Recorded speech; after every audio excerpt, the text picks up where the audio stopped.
बोलिए माधव सरकार की जय। बोलिए राधा कृष्ण भगवान की जय हो। परम सत्य है, परम वंदनीय आदरणीय व्यास जी महाराज को कोटि कोटि साधुवाद।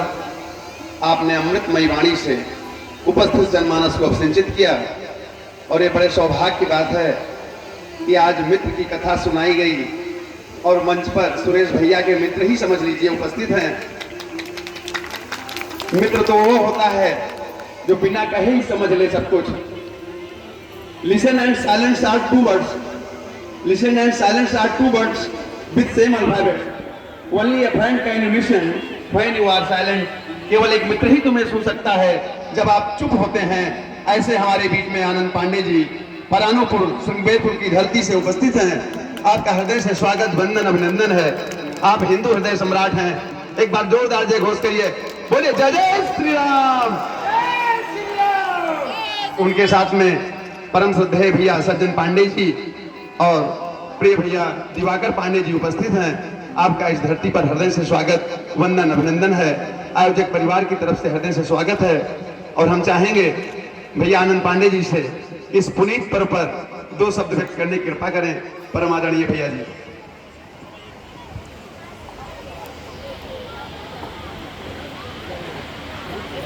व्यासपीठ में विराजमान हमारे महाराज श्री जी जो अभी हमारे सम्मुख हैं, उनको सादर प्रणाम। और बड़े बुजुर्ग, मेरे युवा साथी, माताएं, बहनें, जिस निष्ठा से आप लोग यहाँ बैठ के कथा सुन रहे हैं, रात लगभग 11 बज रही है। मैं आनंद पांडे आप सबको सादर प्रणाम करता हूँ। आप सबको एक बार प्यार से सब लोग बोलिए जय श्री राम। सुरेश भैया आपको अद्भुत कह दिया भैया। ये लोग बोलते हैं सनातन धर्म को जगाया जाए। मैं 2 बार गुस्सा आई है मुझे इस बात पे कि सनातन धर्म को जगाया जाए। बहुत से लोग आके बोलते थे। एक बार तो प्रयागराज जब महाकुंभ लगा था तो 200 किलोमीटर दूर ट्रैफिक लगी रहती थी। मैं बोला जगाने की जरूरत नहीं है, तो भाग रहा है। और दूसरी बार परानुपुर की कथा में जब लोग आते थे, बोलते थे सनातन धर्म के लिए कुछ करो। मैं बोला आप कुछ न करो बाबा, इतना भीड़ यहाँ है कि हम खड़ा होकर कथा सुनाता है। और एक आज रात 11 बजे, अब जाग नहीं तो रतियों में सनातन धर्म जागे लागा है तो सनातन धर्म जगाने की जरूरत नहीं, अब इसको ये दिखाया किया जाए कि अब बैठ के कथा सुना जाए जैसे आप लोग सुन रहे हैं। और हमारे भाई जो वॉलेंटियर क्या राम भक्त राम कार्य में जो लगे हुए हैं, जो माधव सरकार के कार्य में लगे हुए हैं,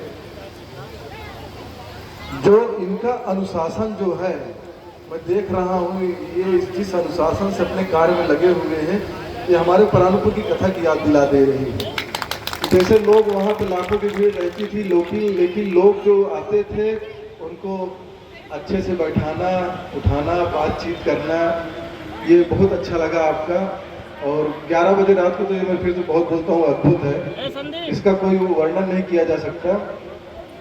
और मैं जब जाऊंगा अपने राघव सरकार और हनुमान जी महाराज के पास, जब बैठूंगा उनसे, जब उनका पूजा पाठ करूंगा, तो अपने सुरेश भैया के लिए उनसे प्रार्थना जरूर करूंगा, भैया कितनी शक्ति दे कि जब अगली बार हमका बुलाओ तो 20 मिनट लागे, इतनी भीड़ रहा तक पहुंचेंगे। और हमारे महाराज श्री ऐसे कथावाचक तो मैंने पहली बार देखा भाई, इतने ओजस्वी और तेजस्वी, मैं तो सुनते सुनते रोम रोम खड़े हो जाते हैं कथा सुनते सुनते। और महाराज श्री से मैं भी ये भी चाहता हूँ कि आप परानुपुर कब आ रहे हैं, और यही आपका यही स्नेह, यही भाव हमारे परानुपुर वाले भी दिखाएंगे। और अभी मैं आ रहा था कार पे, तो हमारे बड़े भैया हैं, दिल्ली के बड़े व्यवसायी हैं, तो इनसे बोले कि भैया क्या हुआ, केहू तो का पहचानी? हमके भैया आप गलत समझाता हूँ, प्रतापगढ़ वाले कम पहचाना थे, हुआ वाले ज्यादा पहचाना थे। और जब भैया यहाँ पे आए फिर से पूछे क्या यार कुछ भीड़ हुई, हमके वो महाराज जी जो न है इंद्रेश महाराज जी हैं, तो भैया हमने बोले कि इंद्रेश उपाध्याय जी, हमको उन्होंने बड़ा आ गया हमके आप देखिए जगह न रही हुआ, बैठे के बाद ही देखे हुआ कैसे कैसे। और जब भैया हम पहुँचे तो हम देखा थी बैठी कहाँ, और महाराज जी मैं कभी भी व्यासपीठ में हमेशा नीचे बैठ के सुनता हूँ, लेकिन कभी कभी आयोजक ऐसे मिल जाते हैं कि जिसके सामने भगवान भी हार जाते हैं, तो हमें तो भगत हो, तो यहाँ पे बैठना पड़ा। भैया का भाव इतना अच्छा है। और एक महाराज जी ने भी पूछा था कि आनंद बाबू खाते क्या है, तो महाराज जी वही तो नहीं करी थी, बस 24 घंटा में एक बार खाना खाई थी बस। और इसका राज यही है, मैं 24 घंटे में एक बार भोजन करता हूँ, 2 से 3 या 4 बजे के आसपास। सूर्यास्त के बाद मैं भोजन ग्रहण नहीं करता हूँ, लेकिन यूपी में भी प्रचलन छोड़ दी थी, और महाराष्ट्र में हमने रहा था बस। तो बहुत ज़्यादा समय न लेते हुए आरती का समय हो रहा है, टाइम हो रहा है, और आप सब हमारे हृदय में बसे हुए हैं। 2028 में संभवतः हमारे यहाँ पे शिव महापुराण कथा होगी, और प्रदीप मिश्रा जी की आप सब सीहोर वाले को जानते हैं। और उसके पहले मैं महाराज जी से भी निवेदन करूंगा अभी कि हमारे यहाँ पे 2027 में भी हमको समय दें, और एक राघव सरकार की कथा करें, क्योंकि हम राघव वाले हैं। और लेकिन आजकल माधव वाले ज़्यादा प्रेम करता है। एक बार हम मुंबई से आए और जाए के रहा राघव सरकार में, और बीच में बैठा रहे माधव सरकार, 2 घंटा कब बीच में पता नहीं चला। राघव सरकार वाले से फोन करता है, भैया कहाँ पहुँचे, आरती का समय होता है। तो सरकार से इच्छा है कि आप आइए एक बार परानुपुर में धाम में, और अपनी ओजस्वी और तेजस्वी वाणी से हम सबको भी प्रज्वलित कीजिए। और इसी के साथ मैं अपने शब्दों को विराम देता हूँ, व्यासपीठ को नमन करते हुए आप सबको सादर प्रणाम। जय श्री राम। अभी